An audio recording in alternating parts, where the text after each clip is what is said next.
కవిత వరుస సమావేశాలు, వరుస భేటీలతో నిజంగా మరీ ముఖ్యంగా బీఆర్ఎస్ శ్రేణులకైతే గుబులు పుట్టించేస్తున్నారు. ఎందుకంటే కవితతో ఎవరైనా భేటీ అవుతుంటే ఖచ్చితంగా బీఆర్ఎస్ నుంచి కవిత పార్టీలోకి అంటే రేపు పెట్టబోయే పార్టీ జాగృతి కింద మారబోతుంది అనేటువంటి ప్రచారం అయితే ఊపందుకున్నటువంటి నేపథ్యంలో ఖచ్చితంగా జాగృతిలోకి జంప్ అయిపోతున్నారు అనేటువంటి సందర్భం అయితే ఇప్పుడు సర్వత్రా వ్యక్తమవుతోంది. సో ఈ క్రమంలో జాగృతిలోకి వెళ్ళిపోతున్నారు అనేటువంటి సందర్భం అయితే దానికి సంబంధించి గుసగుసలు అయితే, ఆరోపణలు అయితే, విమర్శలు అయితే A to Z అన్నీ కూడా బీఆర్ఎస్ శ్రేణులు అయితే ఇప్పుడు చెవులు కోరుకుంటున్నటువంటి పరిస్థితి కనిపిస్తోంది. మరి ముఖ్యంగా కవిత ఎవరెవరితో భేటీ అవుతున్నారు అనేటువంటి ప్రత్యేకమైనటువంటి నిఘాతో ఇప్పుడు బీఆర్ఎస్ అయితే ఒక ప్రత్యేక వింగ్ను కూడా బరిలోకి దించినట్లుగా తెలుస్తోంది. ఆవిడ ఎవరెవరితో భేటీ అవ్వబోతున్నారు, ఏంటి అసలు అనేటువంటి సమాచారం కూడా సేకరించే పనిలో ఇప్పుడు బీఆర్ఎస్ శ్రేణులు ఉన్నారని తెలుస్తోంది. సో మరి ముఖ్యంగా చూడాలంటే మనం విష్ణువర్ధన్ రెడ్డి భేటీ అవ్వడం, ఆ తర్వాత జాగృతిలోకి వెళ్ళిపోతున్నారు. నేడు రేపు ఖచ్చితంగా ఆయన జూబ్లీహిల్స్ బైపోల్ నుంచి జాగృతి తరపు నుంచి పోటీ చేయబోతున్నారు అనేటువంటి ఆరోపణలు కావచ్చు, వదంతులు కావచ్చు, పుకార్లు కావచ్చు, ఇవన్నీ వచ్చేసినటువంటి సందర్భం. సో ఈ క్రమంలో ఆయన ఒక ఇంత అసహనం కూడా వ్యక్తం చేశారు. జస్ట్ ఒక దసరా పర్వదినాన్ని పురస్కరించుకుని పెద్దంగూడికి రావాలని ఒక పీజీఆర్ తనయుడిగా విష్ణువర్ధన్ రెడ్డికి నేను వెళ్ళడం జరిగింది, ఆమెను కలవడం జరిగింది, ఆహ్వాన పత్రిక ఇవ్వడం జరిగిందంటూ కూడా ఆయన మీడియా ముఖంగా చెప్పుకొచ్చారు. సో ఏదేమైనా సరే అంతటి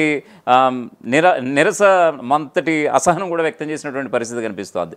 సో ఏదేమైనా సరే వరుస సమావేశాలు, భేటీలతో అయితే నిజంగా ఇప్పుడు కవిత మిగతా పార్టీల్లో ఎవరెలా ఉన్నా కానీ మరి ముఖ్యంగా బీఆర్ఎస్కి అయితే నిజంగా గుబులు పుట్టించేలా ఉందనేది ఇక్కడ ప్రధానంగా చెప్పుకోవచ్చు.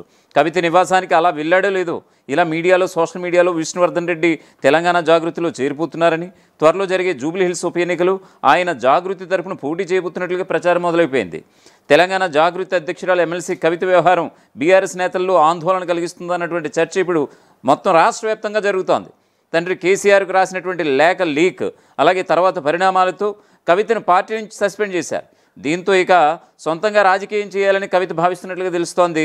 అందుకు అనుగుణంగానే ఆమె జాగృతి పేరుతో యాక్టివిటీని స్పీడప్ చేసేందుకు ప్లాన్ కూడా చేసుకుంటున్నారు. త్వరలోనే తెలంగాణ జాగృతిని రాజకీయ పార్టీగా మార్చి వచ్చే ఎన్నికల నాటికి గ్రౌండ్లోకి దిగాలని కవిత భావిస్తున్నట్లుగా ఆమె సన్నిహితులు చెబుతున్నారు. ఈ క్రమంలోనే బీఆర్ఎస్తో పాటు ఇతర పార్టీల నేతలను, తెలంగాణ ఉద్యమంలో పనిచేసిన పలువురు ప్రముఖులను జాగృతిలోకి ఆహ్వానిస్తున్నారట ఇటు కవిత. అయితే కవిత ఆహ్వానానికి పెద్దగా స్పందన రావడం లేదని కూడా మరో పక్క తెలుస్తోంది. ఈ క్రమంలోనే కవితను ఎవరు ఏ పని మీద కలిసినా సరే వాళ్ళు తెలంగాణ జాగృతిలో చేరిపోయేందుకే కవితను కలిశారంటున్నటువంటి ప్రచారం జోరుగా సాగుతోంది. ఏదైనా కార్యక్రమానికి ఇన్వైట్ చేయడానికైనా లేదా ఏదో అంశం మీద చర్చించడానికైనా సరే కవితను కలిస్తే చాలు వాళ్ళు జాగృతిలో చేరిపోతున్నారనో లేదంటే త్వరలోనే చేరబోతున్నారనో టాక్ అయితే బయలుదేరిపోతోంది. తాజాగా జూబ్లీహిల్స్ మాజీ ఎమ్మెల్యే బీఆర్ఎస్ నాయకుడు విష్ణువర్ధన్ రెడ్డి విషయమే ఇందుకు నిదర్శనంగా చెప్తున్నారు. జూబ్లీహిల్స్ పెద్దమ్మ తల్లి ఆలయంలో దేవీ శరన్నవరాత్రుల సందర్భంగా కవితను ఆహ్వానించేందుకు విష్ణువర్ధన్ రెడ్డి ఆమె నివాసానికి వెళ్ళి కలిశారు. శరన్నవరాత్రుల కార్యక్రమంలో పాల్గొనాలని ఆమెను ఆహ్వానించడం జరిగింది. అయితే విష్ణువర్ధన్ రెడ్డి కవిత నివాసానికి అలా వెళ్ళాడో లేదో ఇలా మీడియాలో, సోషల్ మీడియాలో విష్ణువర్ధన్ రెడ్డి తెలంగాణ జాగృతిలో చేరిపోతున్నారని, త్వరలో జరగబోయే జూబ్లీహిల్స్ ఉప ఎన్నికలు ఆయన జాగృతి తరపున పోటీ చేయబోతున్నట్లుగా ప్రచారం కూడా మొదలైపోయింది. ఇది బీఆర్ఎస్ పార్టీకి పెద్ద షాక్ అంటూ ఓ సెక్షన్ వార్తను స్ప్రెడ్ చేసేసింది. తాను కవిత నివాసం నుంచి బయటకు రాగానే ఈ విషయం తెలుసుకున్నటువంటి విష్ణువర్ధన్ రెడ్డి నిజంగానే షాక్ తిన్నారట. అక్కడి నుంచి నేరుగా తెలంగాణ భవన్కు చేరుకున్నటువంటి విష్ణువర్ధన్ రెడ్డి తాను బీఆర్ఎస్ను వదిలే ప్రసక్తే లేదని, కేటీఆర్ వెంటే తన ప్రయాణం అని వివరణ కూడా ఇచ్చుకోవాల్సి వచ్చింది. విష్ణువర్ధన్ రెడ్డికే కాదు బీఆర్ఎస్ నాయకులు, ఇతర ముఖ్యుల విషయంలోనూ ఇలాగే జరిగిందని పార్టీ వర్గాల్లో చర్చ జరుగుతోంది. ఎవరు ఏ పని మీద కవితను కలవడానికి వెళ్ళినా కూడా వెంటనే వాళ్ళు తెలంగాణ జాగృతిలో చేరిపోతున్నారనేటువంటి ప్రచారం జరగడం నేతలకు కోపం తెప్పిస్తుందట. ఈ ప్రచారం చేస్తుంది ఎవరు? కవిత టీమే లీకులు ఇచ్చి మరీ వార్తలు వచ్చేలా చేస్తుందా అనేటువంటి అనుమానాలు వ్యక్తమవుతున్నాయి.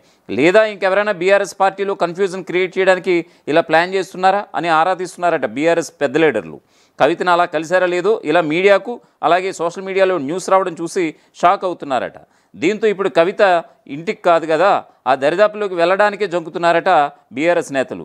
కవిత అంశం ఎక్కడైనా చర్చకు వచ్చినా సరే సైలెంట్గా ఉండిపోతున్నారే తప్ప ఎందుకు వచ్చిన గొడవని ఎవ్వరూ పెద్దగా స్పందించడం లేదట ఇటు బీఆర్ఎస్లో.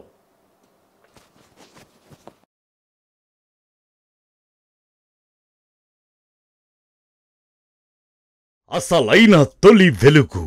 ఫాలో వాట్సాప్ @తొలి వెలుగు official.